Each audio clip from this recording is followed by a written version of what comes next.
70% ya biashara ndogo na za kati huwa zinapoteza wateja wake kwa kiasi kikubwa ndani ya mwaka mmoja. Ulikuwa unalijua hilo? Hebu fikiria biashara yako unapata wateja mara moja. Kaa chini, fikiria ni njia gani unaweza kutumia kurudisha thamani ya biashara yako ili kila mteja aweze kuwa chanzo cha mapato endelevu na sio kipato cha mauzo ya mara moja. Leo nitakufundisha mbinu halisi na zinazofanya kazi na kuhakikisha biashara yako inakuwa na thamani zaidi na wateja wanarudi tena na tena. Na leo nataka tuzungumze ukweli ambao watu wengi hawawezi kuusema wazi. Biashara nyingi hazifi kwa sababu ya kukosa wateja, hazifi kwa sababu ya mtaji mdogo. Biashara nyingi hupoteza thamani kwa sababu mmiliki wake alikata tamaa mapema. Kuna wakati biashara inaanza vizuri, wateja wanakuja, matumaini yanakuwepo, lakini ghafla mauzo yanashuka, faida inapungua, pressure inaongezeka. Hapo ndipo watu wengi huanza kusema biashara hii hainifai, soko limeshakufa, labda hii biashara sio yangu. Lakini swali ni moja la kujiuliza, je, biashara imekufa au thamani yake imepungua? Leo nitakuonyesha kuwa biashara nyingi hazihitaji kubadilishwa, zinahitaji kurudishiwa thamani iliyopotea. Ili kurudisha thamani ya biashara hakuhitaji miujiza, hakuhitaji bahati wala kukimbia na kuanza upya kila siku. Unabadilisha biashara. Ukifanya hivyo unachanganya wateja. Kitu unachohitaji ni maamuzi sahihi, na leo nitakushirikisha njia 5 muhimu ambazo ukizifanya kwa nidhamu zinaweza kuirudisha biashara yako kwenye uhai, heshima na faida pia. Kulikuwa na kijana mmoja alikuwa na duka la bidhaa za kuuza simu. Mwaka wa kwanza alipiga pesa nyingi sana, lakini mwaka wa pili mauzo yakaanza kushuka. Badala ya kujiuliza niboreshe kitu gani, alianza kusema biashara hii imejaa ushindani. Akafunga duka.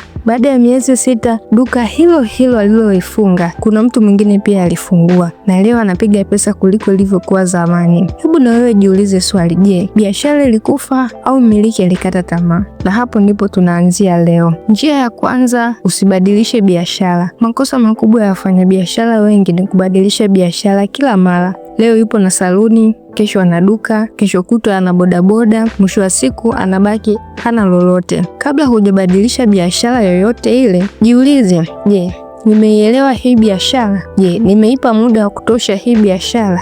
Je, nimeifanyia maboresho yoyote hii biashara? Kubadilisha biashara bila kuirekebisha ni sawa na kubadilisha gari kwa sababu tu eti limeishiwa mafuta. Ni kitu cha kushangaza na cha ajabu. Na njia ya pili, boresha biashara yako. Kuboresha biashara haimaanishi mpaka uwe unaingiza pesa nyingi kwenye hiyo biashara. Wakati mwingine ni mambo madogo sana, ikiwemo muonekano wa biashara, huduma kwa wateja, kasi ya kuhudumia, usafi, mpangilio mzuri wa bidhaa na biashara, na namna pia unavyozungumza na wateja. Kama unapenda kujifunza kuhusu biashara, ujasiriamali, uchumi, uwekezaji na kujitegemea kifedha, subscribe sasa kwenye channel hii, kwa sababu kila video tunayoupload ni fursa ya kujifunza kitu kipya. Tuendelee. Njia ya 3, fanya utafiti wa masoko. Biashara nyingi zinakufa kwa sababu mmiliki anabahatisha, hafanyi utafiti. Utafiti wa masoko hauhitaji ofisi wala kuwa na simu ya bei kubwa.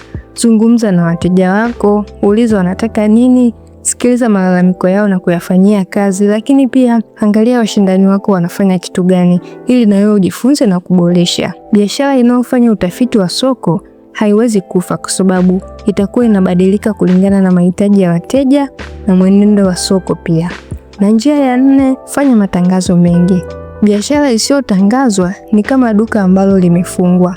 Haijalishi bidhaa yako ni nzuri kiasi gani, ina ubora kiasi gani, lakini kama watu hawaijui, hawawezi kununua. Matangazo hayahitaji gharama kubwa. Tumia mitandao ya kijamii, tumia wateja waliopo, toa ofa, onyesha ushuhuda wa watu ambao wametumia hiyo bidhaa. Ukikaa kimya, washindani wako wataendelea kutangaza biashara zao na watazidi kupata wateja. Njia ya 5, tumia watu maarufu. Watu wananunua haraka pale wanapoona mtu ambaye wanamwamini tayari pia ametumia bidhaa ambazo unauza. Biashara sio safari ya siku moja, ni safari ya maamuzi ya kila siku. Leo nataka uondoke hapa ukiwa na ujumbe huu akilini mwako. Usiache biashara yako kabla hujajaribu kuirudishia thamani. Badala ya kusema biashara hii haifai, labda nibadilishe nifanye biashara nyingine, anza kusema nifanye nini leo ili niongeze thamani. Usibadilishe biashara ovyo, iboreshe, sikiliza wateja, tangaza biashara yako, tumia nguvu ya watu maarufu.